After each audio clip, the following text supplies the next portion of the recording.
שלום לכם, אנחנו בערוץ טוב, אתם מוזמנים לצפות בנו ביוטיוב. כשתעשו את זה, תלחצו על כפתור, תהיו מנויים אצלנו וחברים, וכולנו נהנה מאוד מהעניין הזה, גם אתם, גם אנחנו.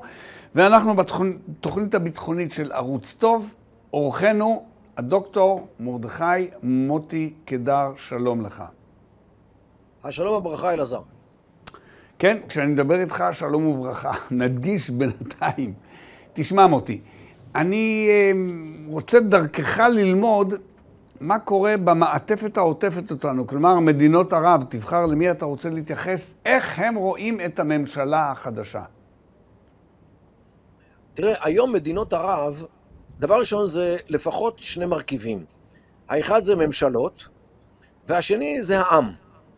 ובהרבה מאוד עניינים, בעיקר ישראל, הממשלות בצד אחד, או בוואדי אחד, כפי שאומרים במזרח התיכון, והעמים נמצאים בוואדי אחר. זאת אומרת, חושבים אחרת לחלוטין. אבל במה שנוגע לממשלה החדשה המסתמנת פה בישראל, היא שמשני הצדדים, גם בממשלות וגם בעמים, מבינים שמדינת ישראל הופכת להיות למדינה חזקה. אחרי שהיא יצרה לעצמה בשנים האחרונות תדמית מאוד מאוד חלשה, א' בגלל המשבר הממשלתי שהיה, שהתבטא בכמה וכמה, כן, ב4 מערכות בחירות או 5 אפילו, 2 בגלל הממשלה הקודמת. הממשלה הקודמת נראתה כממשלה לא רק חלשה, אלא גם הזויה, מכיוון שבקואליציה הייתה התנועה האסלאמית, כן, האחים המוסלמים, שהם אסורים בכל המזרח התיכון. פתאום מדינת ישראל מאפשרת להם להגיע קרוב מאוד לשלטון, וזה נותן לישראל תדמית של מדינה שאיבדה את הדרך, איבדה את השפיות. עכשיו, כשפתאום מגיעה ממשלה לאומית, ממשלה שנראית כחזקה, אפילו מסוכנת, ואולי אפילו מאיימת, אז זה בוודאי מעורר הרבה יותר כבוד, הרבה יותר הערכה, פחד. תשמע, במזרח התיכון, רק אם פוחדים ממך, אז עוזבים אותך במנוחה. ולכן באופן פרדוקסלי, רק הימין מביא שלום בישראל, וראינו את זה עם בגין, כך שבסך הכל זה בהחלט מתאים לתרבות המזרח תיכונית שמעריכה כוח.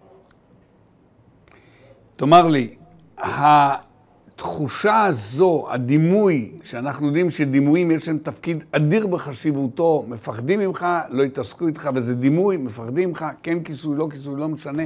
התחושה הזו, הדימוי הזה, עכשיו הוא באמת חזק יותר, כי מה?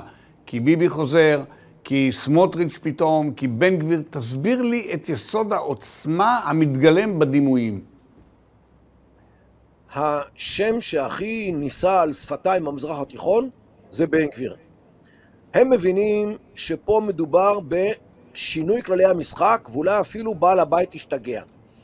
אם מדינת ישראל הדמוקרטית, המסודרת, היפה, הנחמדה, הרכה והענוגה, כפי שהתרגלו לראות אותה, מביאה אדם שיצרו לו אימג' של נאצי, יצרו לו אימג' של צמא דם, אם הוא מגיע להיות שר במדינת ישראל, זה פה קרה משהו מאוד מאוד בעייתי במדינת ישראל, וצריך להתחיל להיזהר. מכיוון שהאדם הזה, כך הם חושבים, בהיותו בממשלה, יהפוך להיות לא יודע, איזשהו שד משחת שיוכל אותם. וזה בהחלט, שומעים את ההדים של התדמית הזאת, גם בתקשורת המסודרת, במזרח התיכון, זאת המיינסטרים של המדינות, וגם בתקשורת החברתית, שאני מנוי להרבה מאוד קבוצות שלה. אני רוצה לשאול כך, כשאני חושב על הדמויות שכרגע מצטיירות, הדמויות המרכזיות בממשלה החדשה, וכשאני חושב על העולם העוין אותנו שיושב מסביבנו, אני אומר לעצמי, אחרי חודש, חודשיים, 3, 4, מן הסתם מתברר שהשד לא נורא כל כך, ואז מה? אז זה בועה שהאוויר יוצא ממנה, או מה צריך על מנת לשמר את העוצמה הזאת? האם צריך לעשות מעשים אחרים? האם לדעתך, אגב, הם יעשו מעשים אחרים? תראה, עוצמה, אם היא ממוסגרת על הקיר, או עושים בה שימוש רק למצעדי יום העצמאות, היא לא מרשימה אף אחד. עוצמה שמרשימה, זה רק עוצמה שבאה לידי ביטוי בשטח, שמפעילים אותה, שאין הססנות בהפעלתה. ותראה, אני רוצה להגיד לך, אתה זוכר, היה אינתיפאדת הסכינים שהייתה לפני כמה שנים. היא הסתיימה בגלל שהרבה מאוד מאותם אלו ששלפו סכינים ודקרו יהודים, סיימו את חייהם כן, בתוך קיצור חיים דרסטי. והם הבינו שמי ששולף סכין חוטף כדור בראש, אז הם הפסיקו עם זה. כך שבסך הכל, מה שמרתיע זה לא רק האימג', אלא בעיקר המעשים בשטח.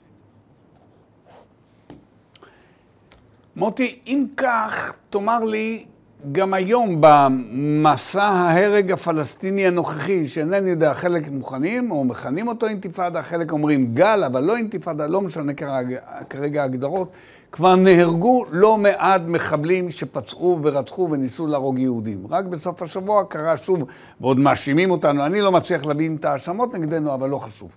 יש הרי סרט, אפשר לראות מה קרה שם בדיוק. למה היום זה לא משפיע? הורגים בם. רוב המחבלים שנתפסו נהרגו, רבים. למה זה לא משפיע? טוב, מבלי להתכחש לעובדות, אין מה להשוות את מה שקורה עכשיו למה שקרה למשל באינתיפאדה השנייה, שהתחילה בשלהי 2000, לפני 22 שנה בערך. היכולת, האפשרות, הפוטנציאל של אותם מיליונים שחיים ביהודה ושומרון ובעזה, להפיק טרור היא פי 1000 ממה שאנחנו רואים היום. לא שאני חושב שזה צריך לקרות, כל פיגוע הוא אחד יותר מדי, אבל יש שם יכולת להפיק הרבה יותר. והעובדה שלא מפיקים הרבה יותר לדעתי היא בזכות ההרתעה שעדיין יש למדינת ישראל. נכון שיש בה איזושהי קורוזיה, איזושהי התמתנות, אבל בהחלט חזרתו של בן גביר, הגעתו של בן גביר למשרה ממשלתית שיש לה השפעה בנושא של ביטחון, בהחלט יכולה להרתיע גם את אלו שהיום ההרתעה לא פועלת עליהם. בכל מקרה, על רוב האנשים ההרתעה עדיין פועלת, וזו הסיבה שכמות הטרור שיוצאת היא עדיין מוגבלת, ואל תשכח שגם צה"ל כמעט כל לילה עושה מעצרים, והוא לא עוצר סתם אנשים בגלל שהם העמידו רכב באין חנייה. אנחנו בעבר שוחחנו לא פעם על מבצע שומר חומות ומה שהתרחש אז בערים המעורבות, ולא רק בערים המעורבות, זה גם מחוץ לערים הללו. כלומר, סוג של התחלה של מלחמת אזרחים, פרעות, כפי שהדברים כונו ברבות הזמן. האם הממשלה החדשה תשפיע גם כן על הצפי הקודר שלך ושל לא מעט מהקולגות שלך לגבי העתיד להתרחש במלחמה, מבצע העתידים? א', התחזית שלי לא קודרת. היא אולי ריאליסטית, אבל כשמבינים את המצב בשטח, אז אפשר להיערך אליו. מה שהיה בשומר חומות, זה לא היה פרעות ולא היה מהומות, זה היה ג'יהאד. וכך צריך לקרוא לזה, כי זה היה מלחמת קודש כנגד העם היהודי, היושב בציון, מכיוון שלעם היהודי לא מגיעה מדינה, וכאילו צריך לחיות תחת כנפי האסלאם כאהל זימה, כבני חסות. ומה שיצא זה בדיוק הדבר הזה, בא מהמקום הדתי, כי אל תשכח שהסיפור ההוא גם מתמקד באל-אקצא, ומה שקורה בירושלים, בהחלט עדי הדלק הדתיים שהיו באוויר, שלא לדבר על המטיפים, כמו בלוד, שהשתמשו בבימה של המסגד בשביל לשלוח אנשים מחוץ על הרחובות לפרוע ביהודים, אז בהחלט פה רואים פה את הנגיעה הדתית, שאנחנו מדי פעם נוהגים להתעלם ממנה, או לא רוצים בכלל להודות בקיומה, כאשר בצד השני הנושא הדתי הוא השחקן העיקרי במשחק, אם הוא לא השחקן היחיד על המגרש. ולכן צריך לפקוח את העיניים, לקרוא לילד בשמו ג'יהאד, ולהתייחס לזה בהתאם, שמי שירים סכין או חרב או כלי ירייה כזה או אחר, או יפרע פרעות ביהודים, אז נקיים את מה שכתוב בקוראן, תקטולון ותוקטלון. זאת אומרת, אתם הורגים ואתם נהרגים. מדובר על המאמינים.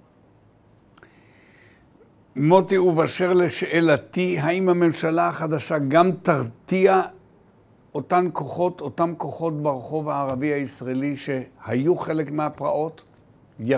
תרתיע הממשלה הבאה? טוב, תראה, אתה מצפה ממני שאני אהיה מגיד עתידות. אינני יודע, אני רק מניח שהממשלה החדשה שמסתמנת, מתוך היכרות עם הנפשות הפועלות, יש להניח שהם מבינים את גודל הבעיה שנוצרה בשנים האחרונות, ויעשו את מה שדרוש בשביל לסובב את הגלגל אחורנית. הדוקטור מרדכי מוטי קדר, תודה רבה לך, תודה רבה לכם שהייתם איתנו. אני מציע לכם, צפו בנו ביוטיוב ותהיו חברים שלנו, תלחצו על כפתור של מנויים. עולם שלם ייפתח בפניכם, תודה רבה לכם, שלום ולהתראות.